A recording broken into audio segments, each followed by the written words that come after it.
This video is brought to you by Magic Spoon.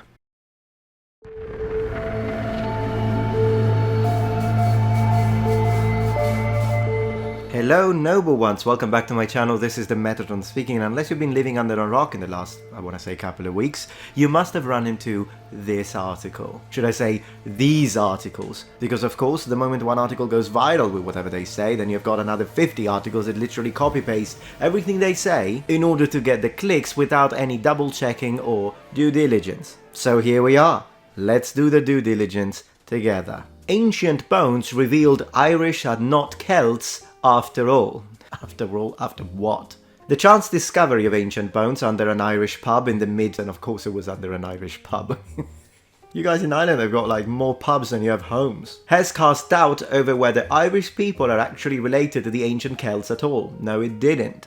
It did not. Let me spoil it for you. It didn't cast any doubt. In 2006, Bertie Carey was clearing land to make a driveway from McQuaig's Bar, sorry if I mispronounced that, on Rathlin Island off to the coast of Co Antrim when he noticed a large flat stone buried underneath the surface.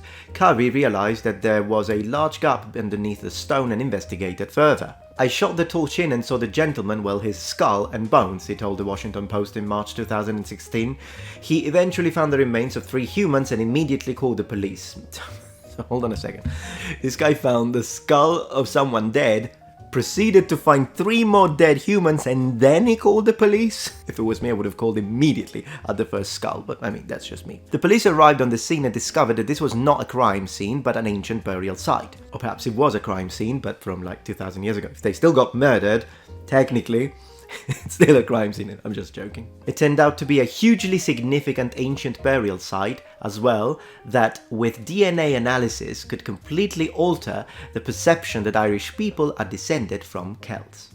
No, it couldn't. I'll tell you exactly why in a second. Let me just finish up the punchline, if you will. DNA researchers found that the 3 skeletons found under Carey's pub are the ancestors of modern Irish people and predate the Celts' arrival on Irish shores by around 1,000 years. Essentially, Irish DNA existed in Ireland before the Celts ever set foot on the island. Yes, finish it off. A retired archaeology professor at the highly renowned University of Oxford said that the discovery could completely change the perception of Irish ancestry. I'm glad that this professor is retired. Glad. And here's the greatest lie of all. The DNA evidence based on those bones completely upends, that's a cool word, the traditional view, said Barry Cunliffe, an emeritus professor of archaeology at Oxford. Where do I even begin? I'm going to attack this argument from a genetic, linguistic, and cultural standpoint. We're going to cover all of these. I'm going to dot all my I's and cross all my T's. But I'd like to begin from the DNA analysis results, which seem to be the foundation or the basis of this breathtaking discovery, so to speak. So why am I so strongly against this statement where they say that this DNA discovery, quote, could completely change the perception of Irish ancestry? That is because what we're trying to establish here is if the Irish are in fact Celtic. And because Celtic is a cultural aspect, the DNA analysis is completely relevant. Using the DNA analysis and makeup of skeletal remains to try and identify the cultural belonging of a people is as effective as trying to assess the colors of a beautiful painting through a microphone. It's as effective or appropriate as trying to use visual cues to understand the beauty of a musical piece. It's the wrong discipline, which is why, as I was saying, whatever results you get are completely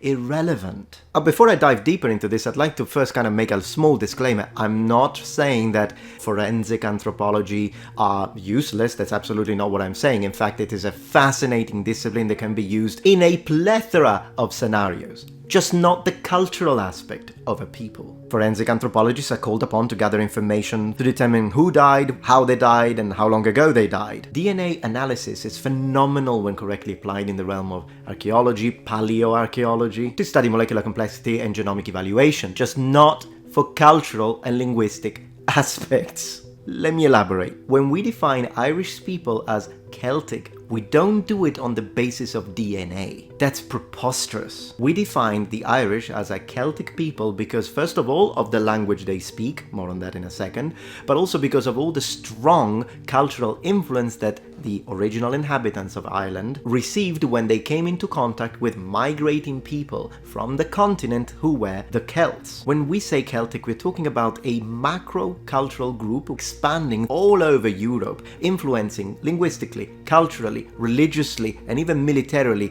all the people that they were integrating with. According to both historical records and archaeological finds, the very first Celts that reached Ireland, which happened at around the 5th or 4th century BC, they did not find a completely empty island. Of course they found people there. No one ever thought otherwise. Even in Irish mythology we have mentions of the original people before the arrival of the Celts. This is not a discovery, they're stating the obvious. But also the way we need to envision these migrations of people is not that these Gaelic people reach Ireland and they murder everyone. They do a complete ethnic replacement, take everyone away and replace them completely with their own people and therefore their own DNA. And that's why the fact that these articles are mostly based on the genetic makeup to try and prove that the Irish are not Celts, that's why it makes absolutely no sense. No one ever thought that the Celts that reached Ireland completely annihilated everyone who was there and replaced them, and therefore now we're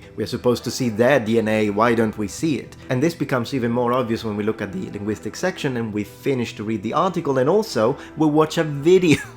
I can't believe it. A video that it's actually linked at the bottom of the article, that it's supposed to prove the point and instead disproves them completely. The irony. And we'll do all of that after a brief word from our sponsor. But now I'd like to take a moment to mention the kind sponsor that made this video possible, Magic Spoon. Now, I'm really happy to be able to present to you Magic Spoon because both my wife and I really like it. Magic Spoon cereal has 0 grams of sugar, 13 or 14 grams of protein and only 45 grams of carbs in each serving, with a total of 140 calories per serving. The reason why I really like Magic Spoon is because recently I've started training again, meaning I've started lifting weights again, and eating Magic Spoon in the morning really helps me out because I always like cereal, whereas Magic Spoon brings in a very high protein intake which supports my training and possibly my gains. Now of course I could eat eggs in the morning I suppose, but I'm Italian, so come on.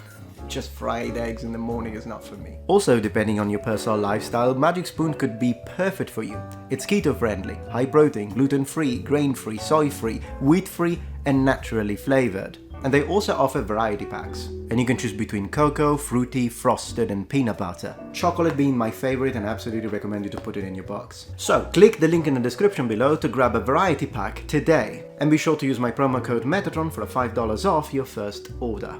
Moreover, Magic Spoon is so confident in their product that they add a 100% happiness guarantee, so if you don't like it for any reason, you'll get all your money refunded, no questions asked. So click the link below and use the code Metatron for a $5 off, or go to magicspoon.com/Metatron to save $5 from your next order. And big thanks to Magic Spoon for sponsoring my video. Instead, Irish ancestors may have come to Ireland from the Bible lands in the Middle East. They might have arrived in Ireland from the South Mediterranean and would have brought cattle, cereal and ceramics with them. The proceeding of the National Academy of Science said in 2015 that the bones strikingly resemble those of contemporary Irish, Scottish and Welsh people. A number of prominent professors at esteemed universities in Ireland and Britain analysed the bones and said that the discovery could rewrite Irish history and ancestry. No, they strongly influenced culturally the people that they reached because they brought innovation, they brought iron working, they brought a very strong and highly developed mythology and culture and folklore. And also they were rather sophisticated warring bands, particularly when we're talking about the second migration period in Ireland where we got groups from the Latin cultural Celtic subgroup. But they didn't replace the genetic makeup, it became multicultural for some time. Therefore, when a very strong cultural nucleus influences everyone around them, they don't replace their genetic makeup,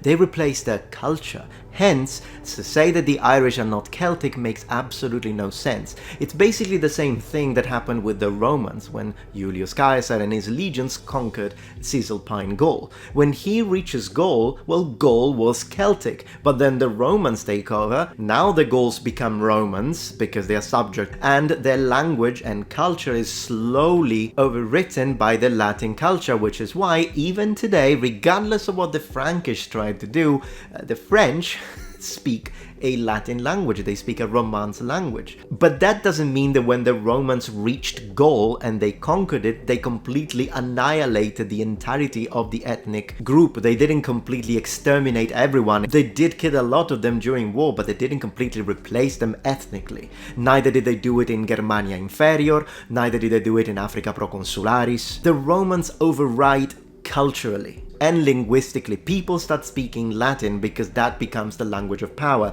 But they also maintain their own cultural aspects up to a certain extent. It's kind of a case-by-case scenario. But saying that the Irish are not Celtic, it's the same as saying that Romance speakers in Spain, France, Portugal are not connected to the Romans. Of course they are. But the Romans didn't replace their DNA. No one is expecting them to have the exact same DNA as people in Italy. I think that one of the strongest cases is definitely presented when talking about the language, Gaelic, the Celtic language that even to this day Irish people speak, or at least some Irish people speak. The fact that they still speak a Celtic language without any shade of a doubt that's a Celtic language makes them not only a Celtic people but the most Celtic people when it comes to contemporary people and living traditions. In other words, yes, Scottish Gaelic is Celtic, Welsh Celtic, Cornwall Celtic, but you can't get more Celtic than the Irish. Because linguistically, they are the ones that got an uninterrupted linguistic continuum through time. In fact, they speak what is called Gaelic Q, not Gaelic P, because it's more ancient because of the first migrating wave of Celtic Q-speaking individuals. It's a demonstration of that. And even though the second wave of Celts that I was mentioning before, from the 3rd century BC, they actually spoke a different variety. They spoke Gaelic P, which is not really the one that influenced the modern tradition, which is connected to the Celtic Q, so the previous one. They still influenced from an artistic standpoint. All of this demonstrable. The language is Celtic, the art is Celtic, the folklore is Celtic, the myth is Celtic, the weapons are Celtic, the armors are Celtic, the society and organization is Celtic, but they're not Celtic because of the DNA of a couple of skeletons under a pub.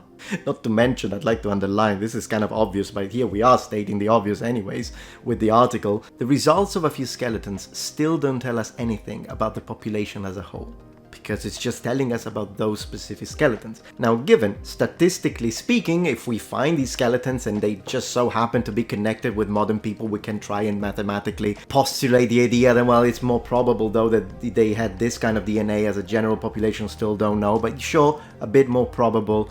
But that is not a discovery.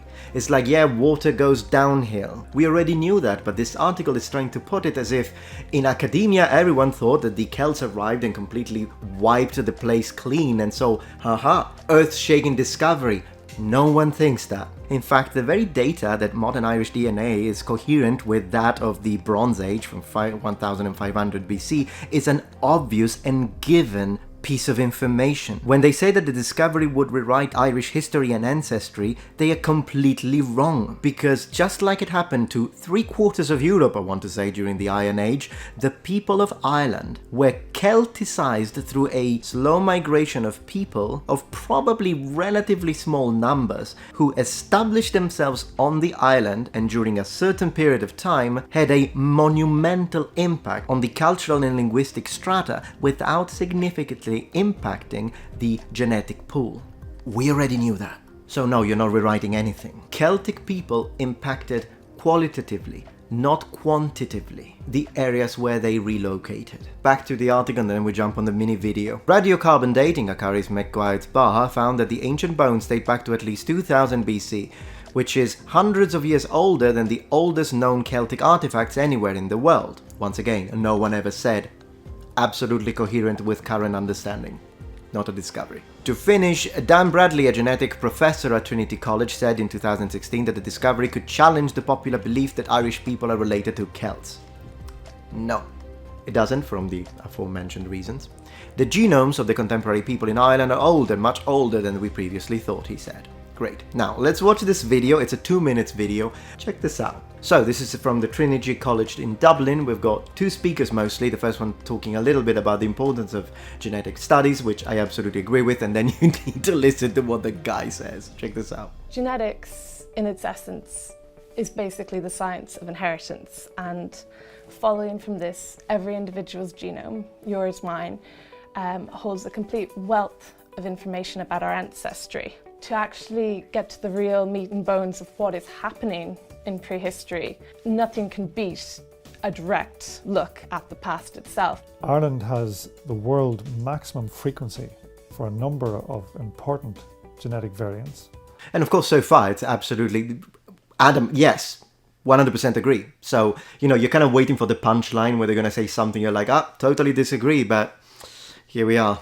And they include variants that code for genetic diseases like cystic fibrosis, hemochromatosis, which is a disease of iron retention, of iron overload. And we've been fortunate with our collaborators in Belfast to be able to extract DNA from several ancient Irish people, in this case people who lived in Rathlin Island and near Belfast, and to sequence their complete genomes. Yeah, and so far it's fantastic. Like, you watch it, like, yeah, that's great, absolutely. He's telling us about the possible diseases, he's telling about the skeletons that they've had access to and sequence the genome. So far, great. So we understand the genetic code from 2 of these individuals completely. Now, the oldest one is one of the first farmers in Ireland, and she lived just over 5,000 years ago. When we look at her genome, she carries a very, very strong signature of a type of genetics that swept into mainland Europe along with the start of farming. The second set of genomes come from a different era. So if you noticed so far, nothing about rewriting history. Great discovery. The Irish are not Celts. He's just telling us, yes, there is this individual from 5,000 years ago. We found this set of genomes. It coincides with the idea of the starting of farming. Fantastic. We're already more than halfway through the video, so you're like, okay, how's this video proving the points in the article? Irish prehistory, called the Bronze Age. When we look at the Bronze Age genomes, we again get a very strong signal of people coming in. For the first time, a disease-causing variant in prehistory, and this variant tells us that one of these individuals was a carrier for hemochromatosis. There may be some flow through from the earlier groups, but there's a substantial new genetics coming in. What we can tell from our results is that there is a population upheaval involving people coming into the island, and that at least is a candidate horizon for the entry of other cultural aspects, including language. So they can't tell. He literally said it. What we can't tell is the cultural and linguistic entry of new people. That's like disproving it's like proving the point that I'm trying to make. Of course, the professor makes it much more elegantly than me. But I'm saying, how the people who wrote this article probably completely misunderstood whatever this professor said. In fact, if I were the professor, I wouldn't be very happy to be associated with these articles. But they completely misunderstood him. They took him completely out of context of whatever discoveries that they found. Then they said that, oh, through DNA now we know that the Irish are not Celtic. And then they link to the video, which at the end exactly says what we cannot tell. So they can tell through DNA, they can tell they had some diseases, they can talk about farming, they can talk about lots of things. The one thing they can't tell, he says, is the cultural and linguistic aspect of the entry of another people. It's like self-checkmate. If you have ever seen it, it's self-checkmate. Anyways, I hope that you found this entertaining. The Irish are absolutely Celtic. Feel free to screenshot this, cut this one, and spam it wherever you want. The Irish are absolutely Celtic. And having said that, I hope that you enjoyed this. As always, thank you so much for watching. Make sure you don't forget to click the link in the description to make use of the amazing offer from Magic Spoon. Thank you very much for watching, and remember, the Metatron has spread his wings. Goodbye.